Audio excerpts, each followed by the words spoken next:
When dawn's first pallid light began to stretch across the eastern horizon, Dexter Mann found himself still pressing the accelerator, barreling westward along Interstate 8.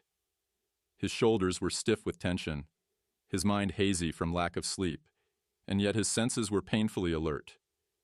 The eastern sky behind him was turning from ink blue to a delicate gray, then slowly warming to a feather-soft pink, as if some celestial painter were brushing on color in slow, deliberate strokes. High overhead, small wisps of cloud, thin as gauze, blossomed into magenta, then into a subtle rose gold, heralding a morning that should have promised renewal. But there was no comfort in this sunrise. Dex's eyes kept darting to the rearview mirror, drawn there by the persistent gnawing at his mind. The green Ford pickup was still back there, still keeping pace, still tracking him mile after mile. He had been on the run for 4 long days. 4 days since everything went wrong in the Harvard lab, since he'd found his mentor, Professor Craig Waterford, lying dead with his face melted by some vile acid, and all their groundbreaking research, bloodily earned, stolen. In that instant, Dex's life had compressed into a single priority: survival. He'd scrambled back to his tiny Cambridge apartment, tossing clothes and food staples into a duffel. Within 10 minutes, he was slipping behind the wheel of his ancient Subaru, steering south, away from the charred ruins of his old existence. The project's secrets were out, their data stolen, and the murderer of his mentor was not likely to leave loose ends untied. All around him, the country had begun to come unglued. As he fled, Dex witnessed the unraveling of a fragile civilization. He'd hugged the Atlantic coast, passing through regions choked with garbage-laden harbors, where seabirds picked at plastic. He saw D.C. under siege, blackened ruins smoldering under a canopy of oily smoke. Raleigh and Durham were battlegrounds, half their buildings shelled, the other half boarded up. People were fracturing into factions, militias rising in patchwork uniforms, and he could sense, though he barely understood it, that the JEMA experiment was but one small piece in a grander puzzle of collapse. On that first night of escape, he'd reached Atlanta, too exhausted to form coherent plans. He'd pulled onto a dirt lane, engine off, seat tipped back, and caught 4 hours of sleep as solid as a drugged stupor. Surprisingly, 4 hours was enough. Thanks to the JEMA injections, his physiology had shifted. His endurance and recovery had soared beyond normal human bounds. He felt a new hardness in his muscles, a sharper edge in his mind. Even his hair felt thicker, his senses keener, as if his body were evolving into a hardened survival machine. This was the good side of JEMA: enhanced healing, improved strength, animal reflexes. Yet beneath the surface improvements, there were darker transformations. Others in the trial had died, screaming and delirious, as their bodies rejected the animal DNA infusions. Dex had survived, but at what cost? As he pushed deeper into the tattered interior of the nation, Dex's eyes were drawn not just outward, but inward. He began noticing subtle changes in his perceptions that went beyond strength or speed. By the time he cleared the Carolinas, he could sometimes sense emotional currents emanating from the people around him. In a half-collapsed motel near Birmingham, he had stared at a terrified clerk and felt the man's desperation hammering in Dex's own skull, as though fear had been transmitted like a radio signal. By the time he hit Oklahoma City, he was certain he could pick up on other minds like distant beacons in a storm. It was in Oklahoma City, beneath a thunderous sky and between blaring emergency sirens, that he first registered the presence of the green Ford pickup's driver as more than a visual annoyance. He couldn't read exact thoughts, but the emotional pattern hit him like a heat ray. Betrayal, greed, fear. These emotions, as rich and dark as spilled ink, were aimed directly at Dex, burning into his consciousness. Someone wanted him. Someone resented him. Someone intended to do him harm. Dex pressed onward. He passed scenes of chaos, burning storehouses, barricaded highways, frantic crowds hoarding dried rice and canned beans, as hurricane alarms crackled over loudspeakers. The Earth's climate had gone haywire, and the human order was crumbling. Civil war flickered in the background like a perpetual brush fire. In many places, armed drones hovered, scanning for contraband. People told wild stories of imminent ecological collapse, of engineered plagues, of secret genetic labs tinkering with human DNA to shape a new breed of survivors. Dex couldn't help but think, we did this, or at least we contributed. The JEMA experiments had started with a pure-sounding goal: adapt humanity to survive the onrushing environmental apocalypse. Dr. Waterford, visionary and ruthless, had decided to skip through the evolutionary timetable by injecting volunteers with animal DNA blends designed to confer greater resilience, enhanced senses, stronger immune systems, robust physiques, capable of thriving amid pollution, toxins, and extreme weather. Dex had assisted Waterford, believing in the grand objective. He'd rationalized the risks. After all, they're test subjects, students, volunteers, desperate job seekers, had signed waivers, right? But the unexpected side effects, the mental breakdowns, the agonizing deaths. Dex would never forget the screams echoing through the lab's sterile halls, or the stench of antiseptics failing to mask the smell of fierce sweat and blood. Now Waterford was dead, murdered, his face dissolved beyond recognition, and Dex was being hunted. The killer had stolen their research data, crucial genetic coding sequences, detailed notes on what had worked and what had failed, and Dex suspected this predator wanted to recreate the formula, perhaps on their own terms. Dex wasn't sure what the endgame was, but he knew it spelled doom. By the time Dex reached the California border, the pickup had drawn closer. He was entering contested territory. California's bid for independence had been met with federal outrage. The border was staffed by tired guards wearing mismatched uniforms, checking vehicles for weapons, drugs, and contraband technologies. Dex slowed to a crawl, a dozen cars ahead of him. The Subaru rattled with the detritus of his frantic journey: empty foam cups, crumpled wrappers, dirty clothes. When he glanced at the green truck behind him, he focused with his newly sharpened eyesight. He glimpsed details with preternatural clarity: strawberry blonde hair, cool blue eyes narrowed in calculation, massive hands clenching the wheel as if ready to rip it free. Recognition jolted Dex's memory. Zach Griffin, the lone MIT student in the JEMA trial. The guy had been distant, secretive. He'd been injected with elephant DNA, a bizarre choice, and had shown no outward reaction at first. While others raged or sobbed over mutations, Zach had simply observed, silent and superior, arms crossed like a skeptic witnessing a circus act. Zach. Dex's mind reeled. Was Zach the murderer? It made sense. Zach had vanished right after Waterford's death. Now here he was, trailing Dex across half the continent, presumably armed and dangerous. Still waiting in line at the checkpoint, Dex flicked his gaze forward. He needed to move. Get away from Zach. The next minute, Dex eased his Subaru through the border checks as quickly as he dared, answering a few gruff questions, flashing a forged ID he'd bought from a desperate college dropout in Atlanta. The guards waved him forward, too burdened with the chaos of the day to suspect him of high treason or genetic crimes. Once past the checkpoint, Dex accelerated. The road ahead was desolate. Parched hillsides and empty fields stretched toward a hazy horizon. Behind him, Zach was stuck waiting, his pickup trapped in the backlog of suspicious vehicles. Dex put distance between them, feeling Zach's frustration stab at his consciousness. Had Zach also developed telepathy or something akin to it? Dex's abilities were new, fragile.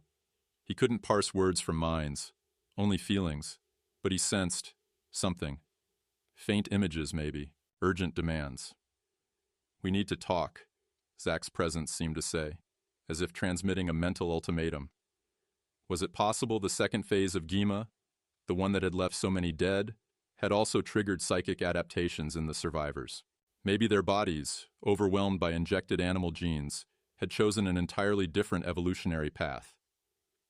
Instead of becoming more animalistic, they had developed powers no one anticipated.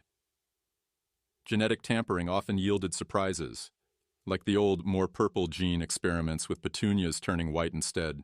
Perhaps in humans, overloading the genome with foreign DNA had caused a radical shift. Instead of sprouting claws or tails, they'd sprouted mental abilities that defied biology. As Dex sped west, he recalled the nights in the Harvard lab when Waterford had tested various hybridizations. Dex had prepared slides, run PCR tests, noted anomalies. He remembered Waterford's smug assurance. We'll create superhumans ready for the collapse. We'll save the best of civilization. Now that boast sounded hollow and cruel. Waterford had skipped permissions, operated off the radar, used desperate volunteers as guinea pigs. No wonder they were all targets now. No wonder Zack wanted Dex's involvement. Dex's role in the project, though nominally as a postdoc assistant, had been more integral than he liked to admit. He'd formulated some of the growth media, refined the injection schedules, even administered doses. He was complicit. Zack's presence tugged at the back of Dex's mind again. Pull over, or you'll regret what you did to me. Dex's hands tightened on the wheel. He'd done plenty he regretted, but he wouldn't willingly fall into Zack's hands. He pressed on, passing Ocotillo as his gas gauge dipped ominously close to empty. The environment around him was grim, a mixture of abandoned RV camps and impromptu settlements of end-of-worlders. These people had fled civilization's collapse, choosing to live in remote deserts. Over the last few days, Dex had glimpsed communities that looked like something out of a dystopian novel. Old-timers scanning the polluted sky, despairing at the decaying biosphere, families scrounging for water and tinned food, militiamen on guard against phantom enemies. Dex tried to lose Zack by slipping off the interstate onto a narrow dirt road marked Old Highway 80. Maybe he could hide, refuel somewhere, or at least shake off this pursuer. But within minutes, Dex realized his mistake. His Subaru, heavy-laden and not designed for off-road travel, kicked up a giant plume of dust that hovered in the still desert air like a giant arrow pointing the way. Anyone behind him could follow with ease. And that anyone was a genetically enhanced killer. In his rearview mirror, Dex spotted the green truck again. It was a mile back, but closing rapidly. He cursed under his breath. Around him lay a painted desert, the landscape shimmering with striations of pink and lavender rock, the beauty heartbreakingly incongruent with the terror in Dex's chest. He spotted scattered RVs in the dry riverbed below, communities living on the fringes of despair. No help would come from them. They were just as frightened and wounded by this new world as he was. The Subaru coughed and sputtered, gas needle quivering below E. Dex's heart sank. Without a steady fuel supply, his escape ended here. He rolled to a stop at the foot of a pink shale formation. The blazing sun seared his skin as he climbed out. He relieved himself in the dust, the gesture a primitive assertion of animal defiance. Then he waited, body tense, sweat trickling down the back of his neck. He flexed his improved muscles, recalling the quick reflexes Jima had given him. But would that be enough against Zack? The green truck screeched around a bend, dust billowing, and stopped. Zack emerged, tall and broad-shouldered, his strawberry hair blazing under the late afternoon sun. Dex could feel Zack's twisted elation and anger tangling in the psychic air like conflicting radio waves. You stole the Jima research? You killed Waterford, Dex shouted, fists clenched. Zack smiled, his eyes gleaming. Took you long enough, genius. But you're wrong on one count. I didn't steal anything. I simply claimed what should have been mine from the start. Dex lunged without preamble, swinging a fist into Zack's abdomen. He expected resistance, but not this kind of resilience. Zack's stomach was like a steel plate. Dex's knuckles ached from the impact. Zack only staggered slightly, his grin never fading. I don't want to fight, Zack said, though the tension in his body suggested otherwise. I came here with a proposition. Dex snarled. You're a murderer. Zack rolled his eyes. Waterford deserved it. He was a meddler, a fool. He got in over his head. Better he's out of the picture. Now we can shape the future properly. Dex swung again, furious at Zack's nonchalance. This time Zack retaliated, blocking Dex's punch and countering with a blow to Dex's ribs. Pain flared, but Dex discovered he could handle it. His enhanced body was tougher than before. They exchanged strikes, two engineered survivors testing the limits of their genetic gifts. Their scuffle kicked up dust, scattering small stones and flaking pastel chips of the rock face. Overhead, the light began to change, shadows stretching long and thin as the day's heat gave way to evening cool. Dex tasted blood in his mouth, felt a bruise forming under one eye. Zach's lip split, a trickle of crimson painting his freckled cheek. "Just listen to me," Zach hissed, stepping back. His voice took on an urgent edge. "Yes, I hold you partially responsible for the madness in that lab. But I'm not here to settle old scores. I need your help." Dex's mind reeled. Help? With what? He pressed forward, swinging a knee into Zach's groin. Zach grunted, eyes watering, but he didn't buckle. Instead, he danced sideways and forced Dex to overextend, nearly causing Dex to topple into the shale dust. "That's enough, man," Dex growled, corralling his anger. His breath came in ragged bursts. He had Zach's arm twisted behind him now, forcing the bigger man down. "We're freaks, both of us. Can't you see that? The world's ending and we're the result of one madman's last gamble. Let it go." Zach spat dust. "Freaks?" he repeated, voice muffled. "You think this is a curse? Don't be naive. It's opportunity, Dex. Infinite opportunity." Dex's muscles strained to hold Zach down. If he let go for a second, Zach would break free, and this would start all over again. His ears rang, and his new sixth sense hummed with Zach's relentless ambition. He pushed harder, grinding Zach's face into the dirt. "Destroy Gima," Dex said, voice hoarse. "Forget this insane dream of superhumans. The human race has a right to stumble, fail, and evolve naturally. We're not gods." Zach chuckled, a chilling sound. "You think I want to uplift humanity? You think I'd share this power widely?" He flexed beneath Dex's weight, slowly forcing Dex's knee to slip. "No. The masses are ants. Do you offer godhood to ants? Of course not. You offer them crumbs if you're feeling generous. Waterford's mistake was trying to save everyone. Mine is different. I'll offer salvation to the select few who can pay, who can bring real value." Dex's stomach clenched. He glimpsed images flickering in his mind. Zach establishing a hidden lab, reaching out to wealthy patrons, warlords, politicians, those who would trade fortunes and loyalties for enhanced abilities. As Dex's grip weakened, he saw Zach's vision unfold. A secret society of evolved, ruling from the shadows, laughing at the struggles of normal humans as the environment deteriorated. While cities burned and the climate collapsed, Zach's chosen elites would thrive, genetically shielded from chaos. "You're insane," Dex said through gritted teeth. His strength was waning. Zach's muscles, infused with elephantine DNA and whatever else had emerged from Gima's chaos, were formidable. Dex tried to drive his elbow into Zach's spine, but Zach rolled, sending Dex off balance. They separated, breathing heavily, dust turning their sweat to gritty mud on their skin. Zach stood first, brushing pebbles off his arms. He looked amused and triumphant. "I wanted to avoid a fight, Dex. Wanted to propose a partnership, but I see you're still clinging to that old morality.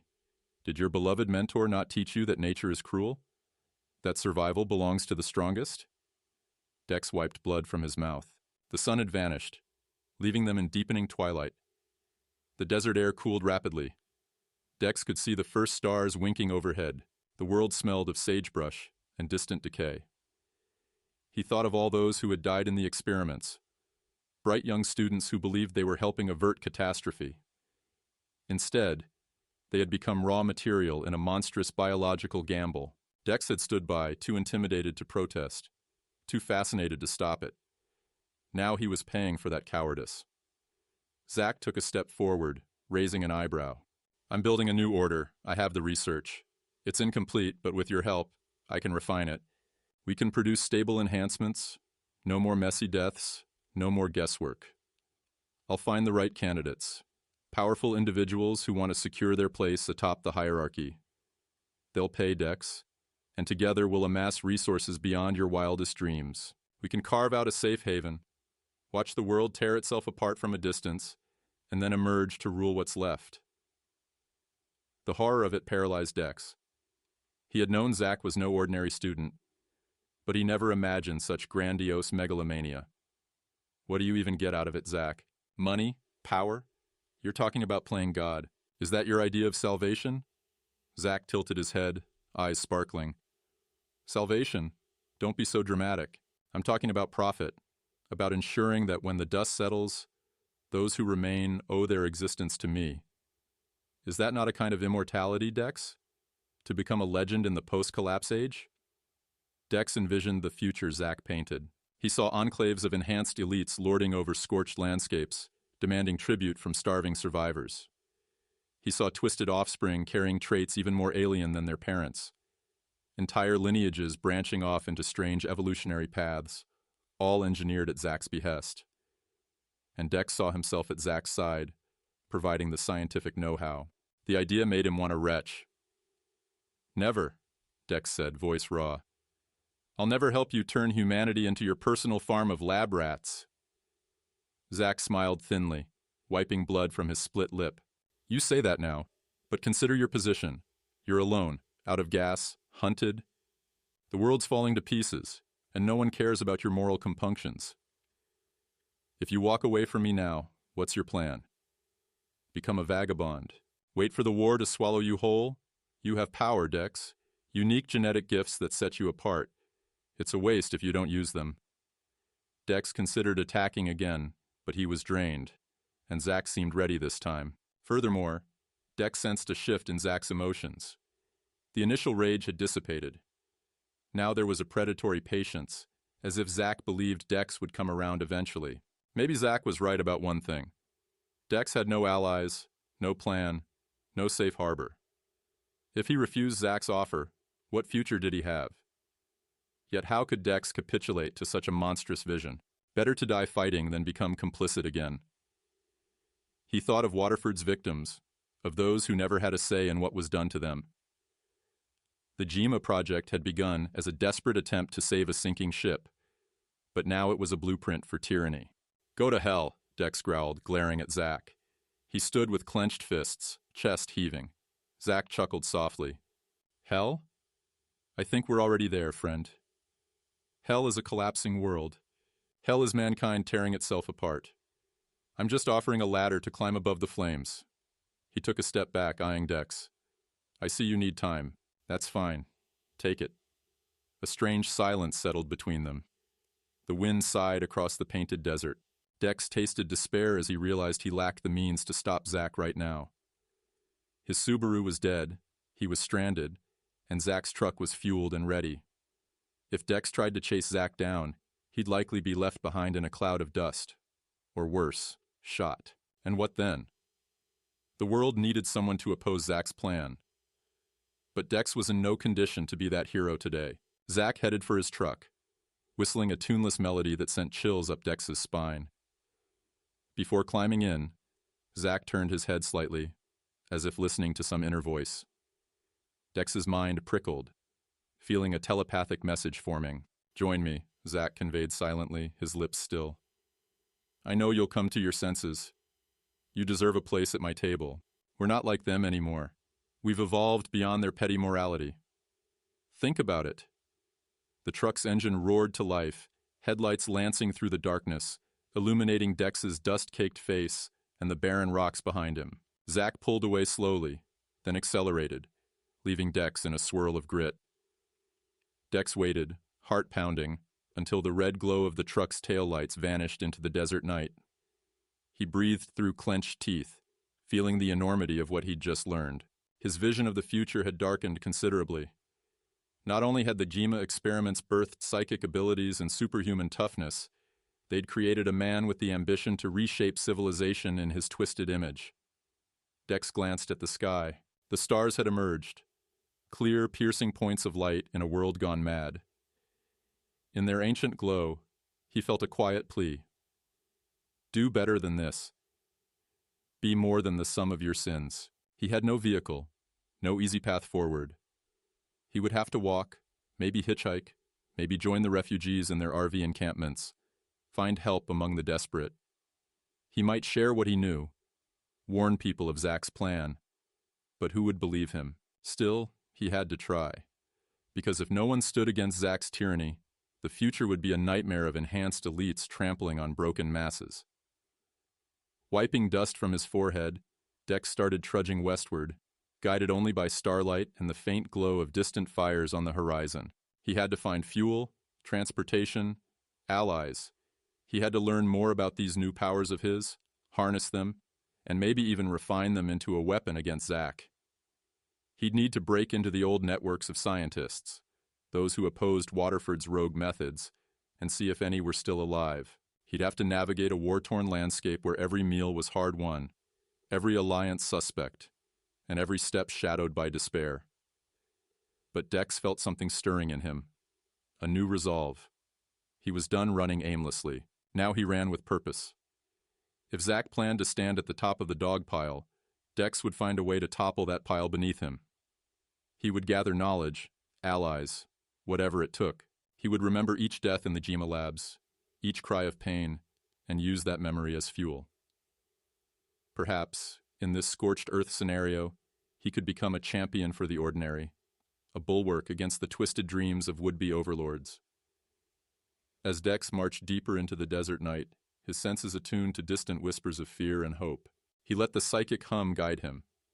Some part of him had evolved indeed, but not to dominate, rather to empathize, to sense the pain and longing of others. He would use this gift to build bridges, not palaces. The wind sighed in the empty wasteland, and Dex imagined he heard voices carried on it, the pleas of millions caught in a collapsing world. He was not a hero. He'd been complicit in horror, but maybe he could become something better. He would find a way. The alternatives were too terrible to consider.